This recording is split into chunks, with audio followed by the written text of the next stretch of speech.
'94 ended great. It was a year of changes.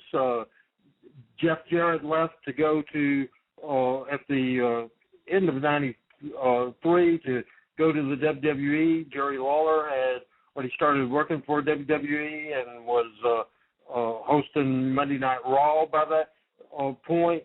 We did a Monday Night Memory show that was successful. We brought back Lance Russell. We started featuring Brian Christopher as the top babyface, and PG-13, Wolfie D, and JC Ice, Jamie Dundee as the tag team champions. So that's how we ended the year. So we started 1995 on a good note. The first show of the year was on January the 2nd, as a matter of fact, and did about 1,500 people. And we had Sid Vicious as our world champion. We had Brian Christopher as our USWA heavyweight champion, Southern champion, is where the USWA belt came from, and the tag team champions were PG-13. So that's how we started the year, Bo. So, and right there, the end of '94, first part of '95, you really got some momentum with PG-13. Well, really going back to the summers, they worked with a Japanese team, and they'd worked with the Eliminators. But you had started an issue with Doug Gilbert and Tommy Rich with PG that involved their families and their mothers. And, one of those things that only happened in Tennessee until Vince Russo stole it with Buck Bagwell. It was one of those things that we got PT over. We needed new opponents for them. Tommy and Doug was natural. Tommy was partners with Doug's brother Eddie. Tommy had a lot of history in the Memphis area, and Doug and Tommy was just an absolute fantastic team, and they were at the main event level. And this was the first program, the Rich and Gilbert program with PG-13 was the first program that, even though we were pushing PG, they had never done main events, especially in the major towns, maybe in a spot show, never in a main town like Memphis or Louisville or Evansville or Nashville. And so this was it. And, I was listening, I'm jumping around, but I was listening to a Stone Cold Steve Austin podcast where Jerry Lawler was his guest, and you need to listen to that because it's very informative, very very good. Austin is a great interviewer, and one thing that we're talking about was the Tennessee philosophy of personal issues, and that's why Jerry Lawler said he thought that the Memphis territory lasted as long as he did, and he had as much success. And he said the old sign that Jerry Jarrett kept in his office for years and years and years as a reminder of what we need to do as the territory was being booked. Personal issues draws money, and it absolutely does. And so we got Tommy Rich's mother Peggy involved with Rich and Gilbert, and we had Wolfie's mother involved, and it was just personal issues. You just can't stay away from it when but you can't force personal issues. To have personal issues, you have to have history, and Rich had history, Gilbert had history, and Jamie Dundee had history through Bill. And so it was just a natural thing, main event program, and, 94 was good, but we were using a lot of gimmicks to draw that. We were using Sid Vicious to draw that, and, of course, the memory shows and that sort of thing. But this was just a good old-fashioned program, good versus evil, PG and Rich and Gilbert. And we had all kinds of matches. We had stretcher matches and I Quit matches and Coward Wave flag matches and Mamas involved matches and Stepdaddies involved matches and involved in the matches. If I didn't already say, hair at stake, and just all kinds of things. And and it was going great. Rich and Gilbert were a great team. They wasn't a big believer in the fact that PG would draw money with them in the beginning, but quickly they saw it was clicking, and quickly, they were on board, and everybody, it was easy. As we had Brian Christopher working a program with the world champion Sid Vicious, we had that, and we also had Lawler on the Memphis cards, and we just had Bill Dundee in the area. We just had a lot of things going on, and the Rich and Gilbert PG thing kind of, along with Brian Christopher over like Rover, really had us going. And then you want to get into the deal you mentioned that you want to talk about this. You want to get into the deal that we had to do, because we had midway through the program we had to change it up. Yeah, and get a substitute for Doug. Most people don't realize that wrestlers they see them on TV as larger-than-life characters, and they don't realize that, we're human beings, and personal stuff happens, and tragedy happens, and it had happened in Charlotte with Magnum TA having the car wreck where they had to keep going, and, the whole territory was built around him. Same thing in East Tennessee. It had happened here with Whitey Caldwell, and it never recovered after Whitey had been killed in the car wreck, but it was kind of a different situation on your end where right in the middle of all this, Doug's brother Eddie died, and Doug needed time away, and you had to keep rolling. And just kind of give us what the thought pattern was booking this. First of all, you were the one that had to tell Doug that his brother had passed, and just what was the thought process of what do we do now? How do we keep this going? Where do we jump? I mean, it had to be those last-minute hectic moments where, everything is changing, and then at the last second. It was a Saturday night or Saturday afternoon, actually, that Eddie had passed away.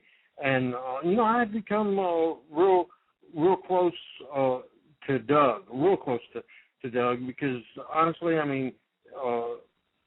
he was getting a push, a single push with Brian, big focus of the territory, and then I was going all the way with the faith to put him in the main events with him and Tommy and PG. I changed cars and he bought mine. We were buddies.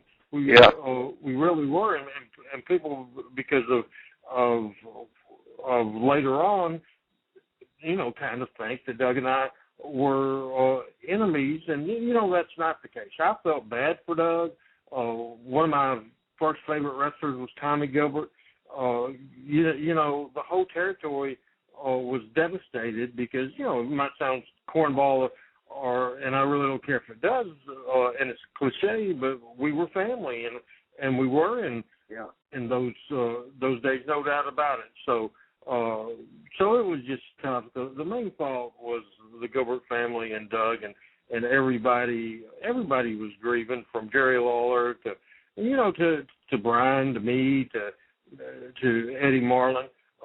That night in Nashville, I had got a call from Buddy Wayne.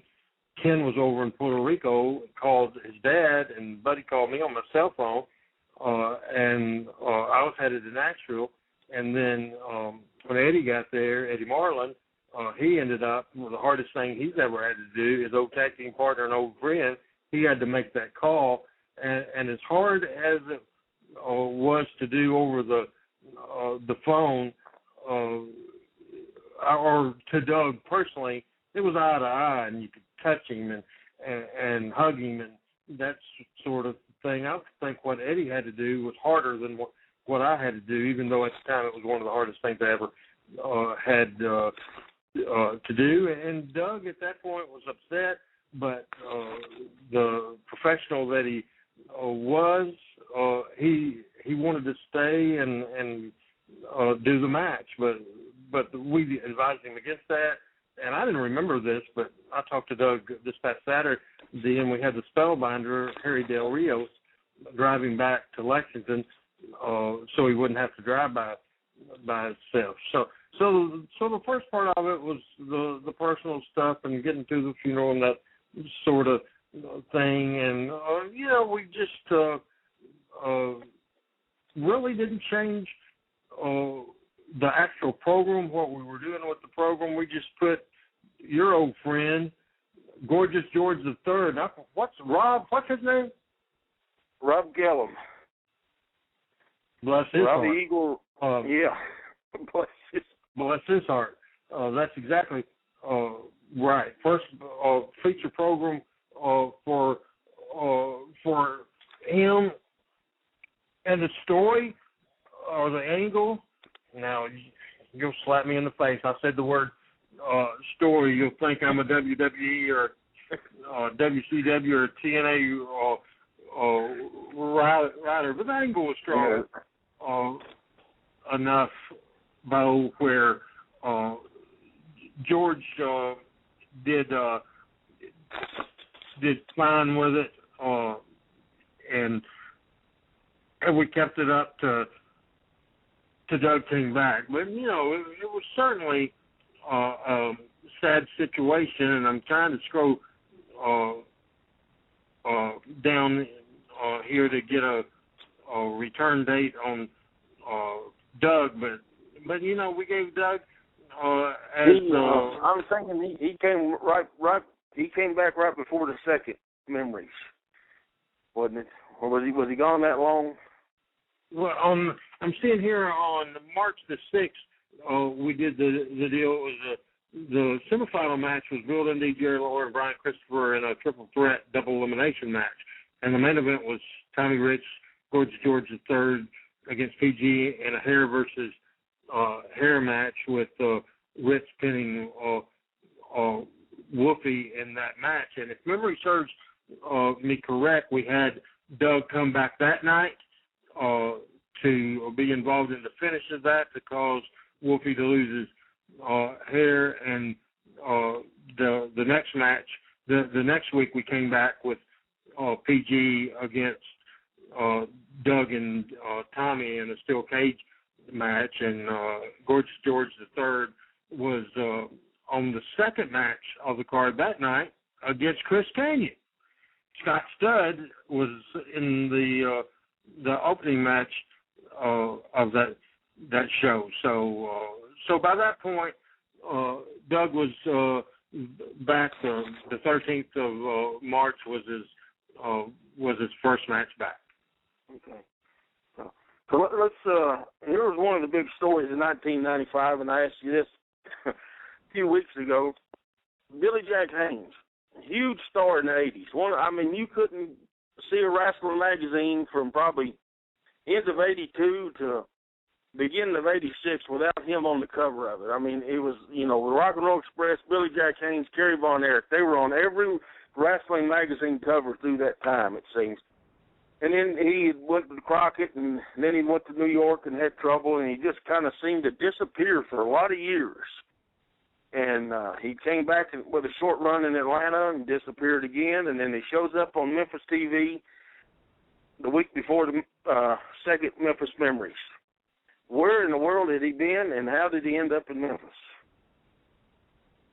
Well, I really don't know where he was for that many years, and I really have any idea. But then he went to Florida and worked for the Florida promotion. I think Mike Graham was running it then at that point, but I'm not really sure who was. But I know that he was in Florida, and he called the office one day, and by that point, I was working out of my house, and very rarely went to the office because and Jerry Jarrett wasn't involved in the company, but he happened to be in the office. I don't know if he was walking through or whatever, but Billy Jack called, and he impressed Jerry Jarrett very much knew the right things to say, and the whole time that I was in booking, that Jerry Jarrett actually, without consulting me, and I would have if he would have called me and was a big name and looked like $1 million, I believe that I would have hired him, but you never know. But Jerry Jarrett hired Billy Jack Haynes and told him that he was straight and told him he had his head together. And, boy, he looked like $1 million, heck of a worker, but, man, he was a handful. Tremendous interviews. That the fear interviews were, I mean, he was a different kind of heel that Memphis had not seen, probably since Joe LeDuc. I agree with that. And so we went quickly with a Billy Jack Haynes, Brian Christopher program. Nobody liked working with him. He was just scary. You know, that's all there is to it. And he debuted in Memphis on the Monday night before the June 10th Memphis Memories 2 card, where he defeated Brickhouse Brown in the second match of the evening. So let's get to the second Memphis Memories, which we talked last time about how well the first one did, and it was on Monday night. The second one was moved to be a doubleheader weekend where you did Memphis on Saturday night, Louisville on Sunday. Another tremendous lineup of talent that had been through there for years came back. Fargo came back to Louisville for the first time in a long time. The Fabulous Ones were back, and Joe LeDuc was another one that nobody had seen in years, and he came back for that weekend, which ended up being his last matches. Absolutely. You know, I'm going to kind of I'm going to try to second guess myself a little bit and maybe try to rebook this a little bit. We decided with the success of the first Memphis Memories to go ahead and do it the second year. And because the first year I tried to get Fargo, couldn't get Fargo. He wasn't available. So, man, sure can't have a Hall of Fame without the fabulous Jackie Fargo in it. So we got Jackie. Now, we ran on, and I wanted to do it in Louisville because we had Louisville coming up, and I thought Louisville would do real good. And so I decided to do the Memphis show on a Saturday, the Louisville show on a Sunday. Why I went with Memphis on Saturday, I can't remember. If I had to do it again and there wasn't a reason for it, I would go with the Monday night because it was a memory card, and we called it Monday Night Memories the year before. We named this Memphis Memories 2. But it was a mistake having it on Saturday. I felt that, coming off the TV, and we had guys, unlike the first Memphis Memory, we had more people live in the studio that day. And, the first one drew almost 9,000 people. The second one on a Saturday did about 4,000. So I think Saturday hurt us. And I was expecting a sellout. I was expecting it to be better, for sure as good as, or even better, because we had Fargo, and I thought we just had a fantastic card lined up for the people, and certainly 4,000 people. It was a moneymaker, and it did very good. And because of the 2 days we had, it was a financially successful weekend.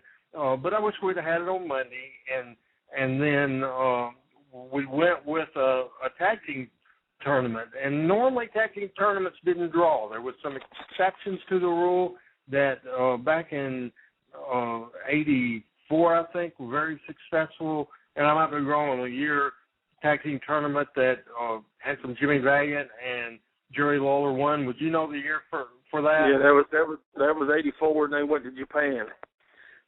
Right. After that. Right. So that was the thinking of the tag team thing. And let's just go over this card. We had Legends introductions, and we had Corsica Joe and Sarah Lee, and we had Tommy Gilbert, Gypsy Joe, Jerry Jarrett, Eddie Marlin, Frank Morrell, Buddy Wayne, and Jim White. We did the Hall of Fame inductions with we inducted Eddie Gilbert, accepted by Tommy. We inducted Phil Hickerson, Joe LeDuc, Billy Wicks, and the granddaddy of them all, the fabulous Jackie Fargo, presented by the Fabulous Ones and Jerry Lawler.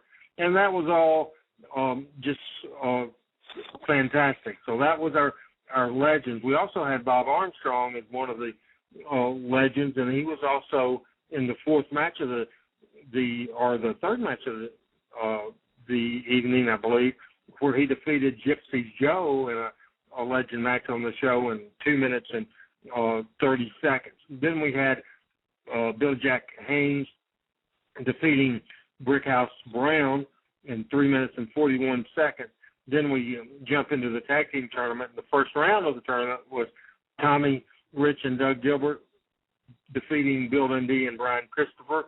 We had Jerry Lawler and Jimmy Valiant defeating Phil Hickerson and Joe LeDuc.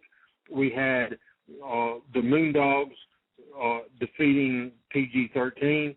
We had then coming back with Tommy Rich and Doug Gilbert defeating Lawler and Valiant. The Fabs beat the Moondogs, and the Fabs beat Gilbert and Rich to win the tag team tournament. And I believe we had Fargo involved in the finish of that. So I think we were hurt by two things. I think, first of all, we were hurt by the Saturday. Second of all, I think if we would have gone closer to the Louisville card, I think if we would have gone with Lawler and LeDuc in a single match, if we would have gone with PG-13 against the Fabs and put PG-13 over some sort of way, because, we were building the future. And honestly, as I look at the results, I'm thinking first match in the tournament,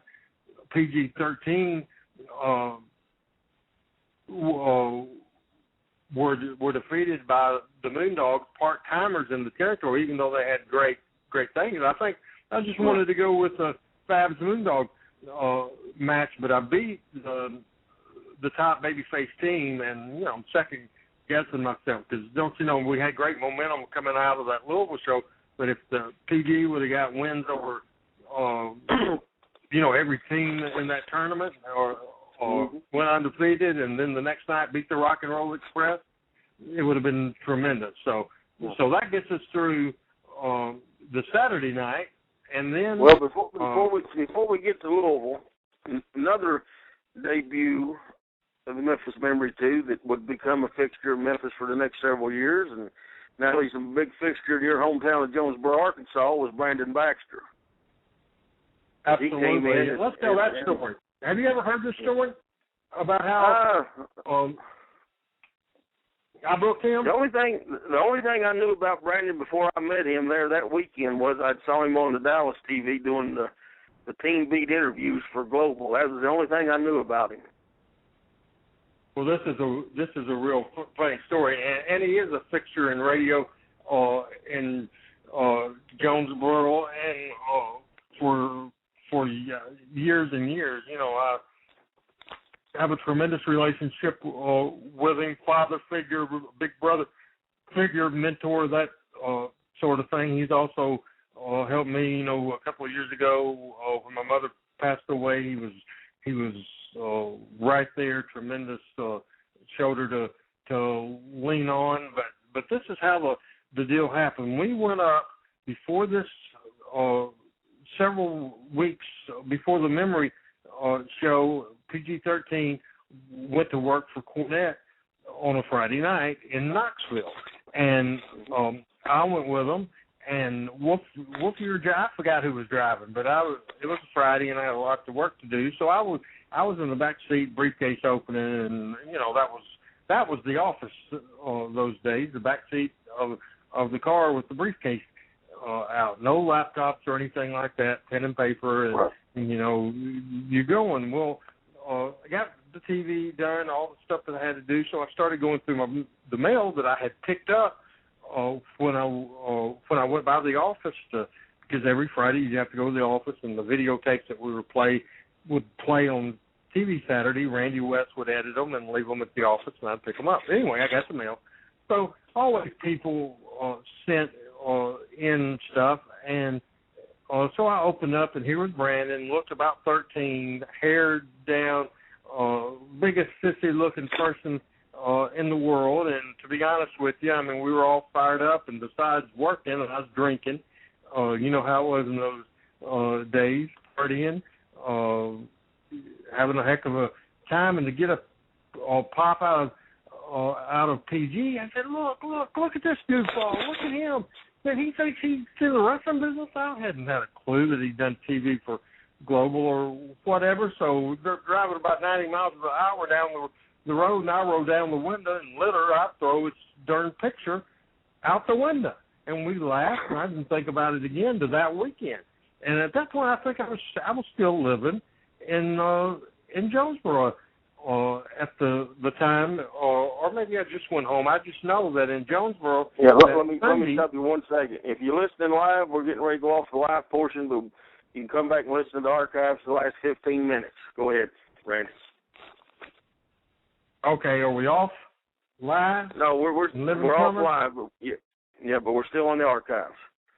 Okay, so when I get home, I go through the mail again, and I threw away that picture, but I had the videotape, and I watched it, and the kid had a hell of a lot of talent. I'm thinking, good gosh, this guy will be the best manager we've had in this territory since Jimmy freaking Hart. What the hell was I thinking? Throwing his picture out the window. So I called him up.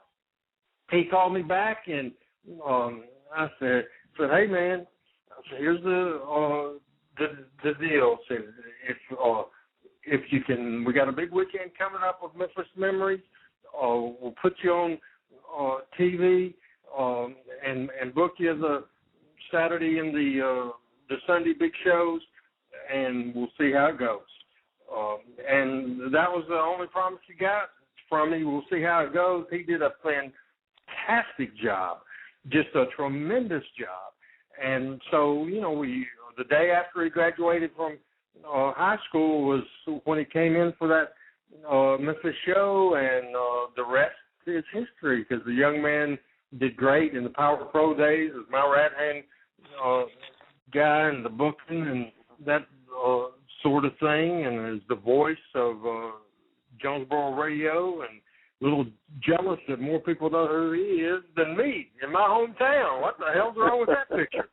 But yeah, and I would have. You put him with the perfect guy right out the chute with Handsome Jimmy, because people love Handsome for years and years and years. He was so over with the people, and here's this little guy with these big guys beating him up and holding him down, and they tar and feather Handsome Jimmy, and he was made right then.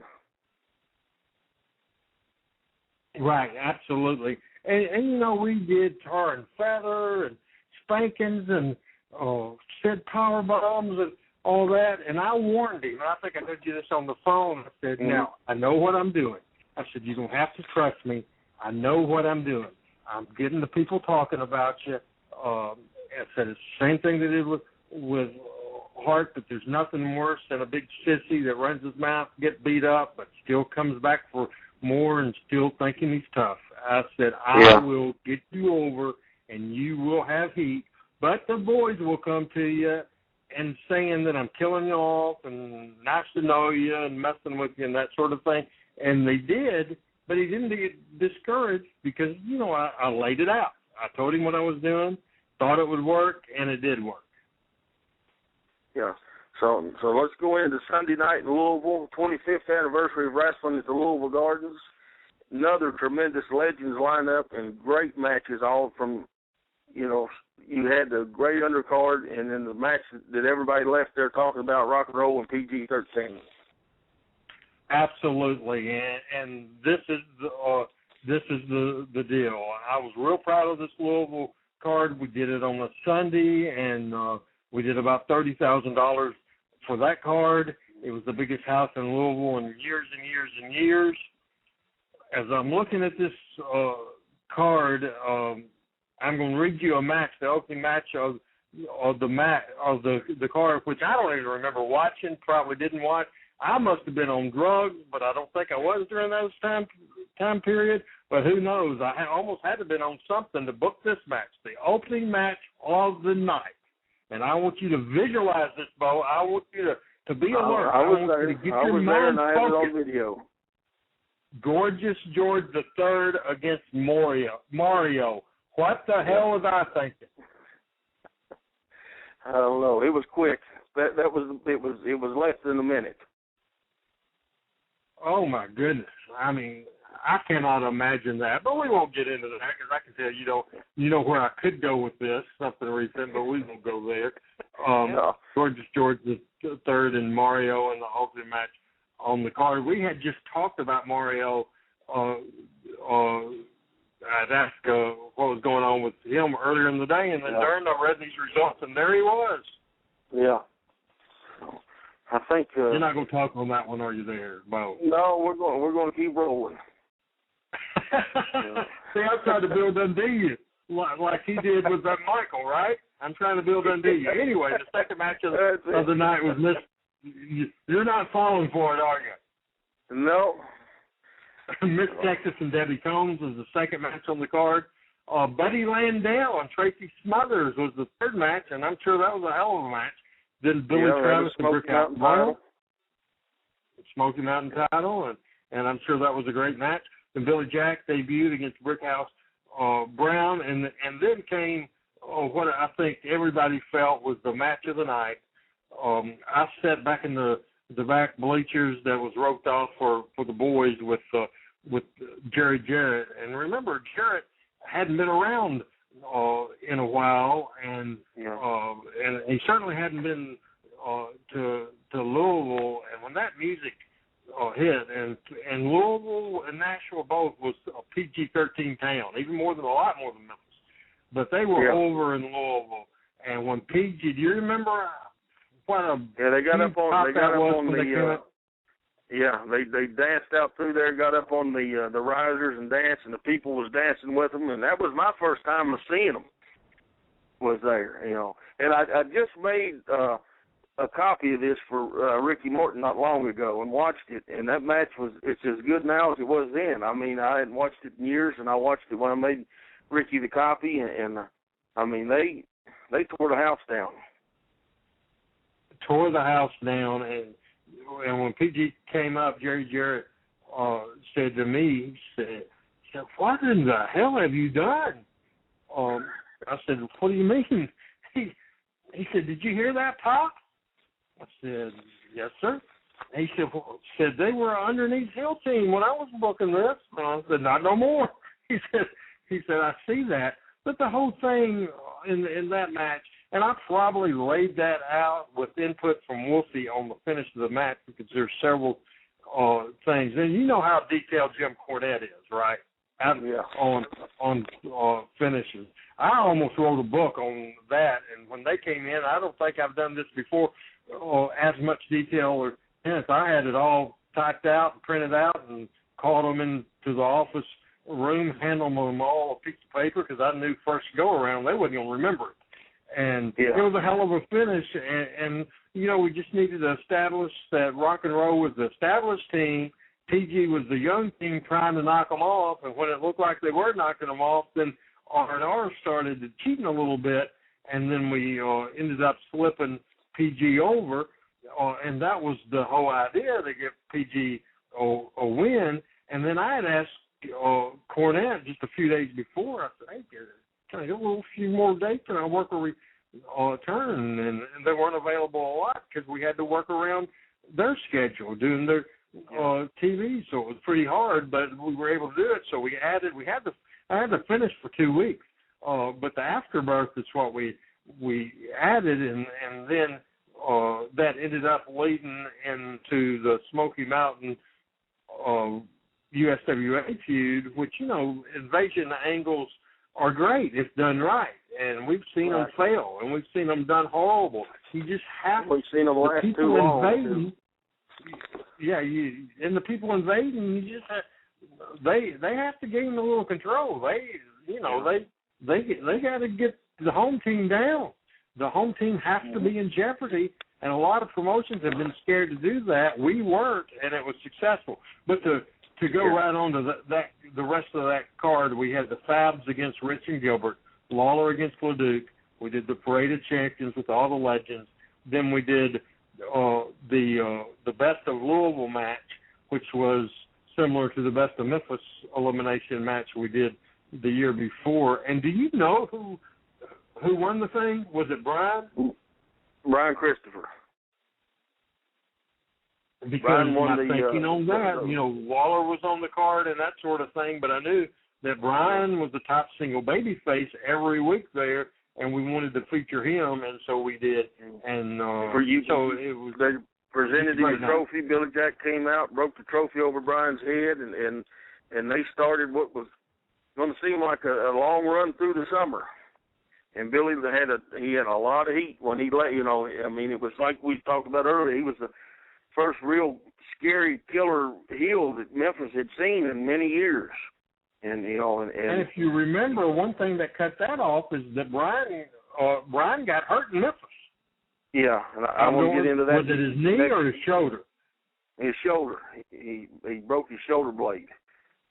And it was what was the we got a few minutes left here. We're going to get in next week. We'll finish up we'll start and tell the story of the Smoky Mountain USWA feud. But in your mind, how long was that USWA Smoky Mountain feud going to go? Starting out, or was it even a feud, or was it just starting out? It was rock and roll PG, but then you saw, well, if we had this guy and that guy, and we draw the battle lines, and then we really got something. I would like to say that I had that sucker planned out for a year, but I certainly didn't. It just evolved into that, because Mark Curtis came with the rock and roll one Monday night. We involved him as the Hill referee. I got involved, and then when the rest of Quinette's crew saw the money that we were making, they wanted to be a part of it. So that's when we went the battle lines. But I would say 3 to 4 weeks into the program when it became the focus. But the focus was always PG-13, and what the icing on the cake, what really put it over was, I think we talked about it last time when I got busted open, it was once again, what did I say that sign in Jarrett's office says? Personal issues draw money. Can't get no more personal than somebody trying to come in and steal your company from you, or steal your job from you, and that's exactly what we did. And I guarantee you, they had so much heat, Bo, in Louisville that, and I'm sure you remember that. Maybe you were even. I repped a couple of times in Louisville, a couple of times in Evansville. I was there to see it, and next, I've got a whole bunch of notes for next week because I was there to see some of the stuff going on, and I've got all the TVs from there, and of course, we got the big story next week of Ricky Morton leaving not only USWA but Smoky Mountain, and Tommy Rich returns. I mean, it was one of those summers and one of those time periods that you never knew what was coming next. The fans were hooked. And neither did I. I'm booking the son of a gun. And sometimes, sometimes that's great. I would lay out these TVs. I would, have in my mind, get input from the boys, that sort of thing, and then on Tuesdays or Wednesdays, I'd go to Eddie Marlin's and dive in the pool, then get on a raft and just sit there thinking. Then I'd get out, dry off, go to the back porch, and write the TV, or book the TV. And it was that informal. There was no big booking meetings, hours of thing. I mean, it just flowed. Big time. It just flowed and just thrilled to death. Yeah. We got about 2 minutes left, and I just, I'm going to play a little audio clip next week of Lance Russell when we and some stuff. But I mean, did you think you came off of Memphis Memories, successful '94, big turnaround for business? 95 is going. Is there any, I mean, we're looking at this, by the time the USWA Smoky Mountain feud ends, it's the end of 95, beginning of 96.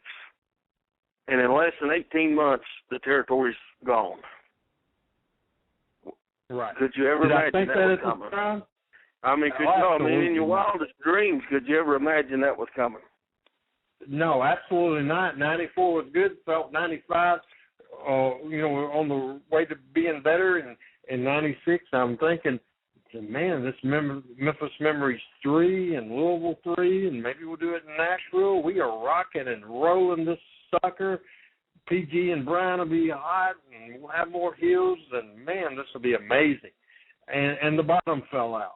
The bottom, and if you would have told me that toward the end of the year, Jeff Jarrett would come back and still Memphis was drawing 400 people, absolutely. I'd have thought you were goofball. You were a goofball, or anybody that told me that. But, of course, what happened was the Monday Night Wars hit when Nitro debuted in September. Just look at the crowds. That's it. Dropped. Memphis dropped. Louisville and Nashville and everything else stayed good, real good. Yeah. But Memphis dropped. No getting back. We talked about that on the phone. Memphis was the first victim of the Monday Night Wars. People don't realize that, but it was. And the times were changing, and it truly was the last big run of Memphis. So we Absolutely. got about one. But we didn't know it at the time. Yeah, we got about 1 minute, Randy. Anything else you want to get in for today? No, I would just think that if people would, there's a lot of stuff on YouTube. If they would search out the USWA Smoky Mountain feud, the PG-13, Rich and Gilbert, the Brian Christopher in that era, Brandon Baxter,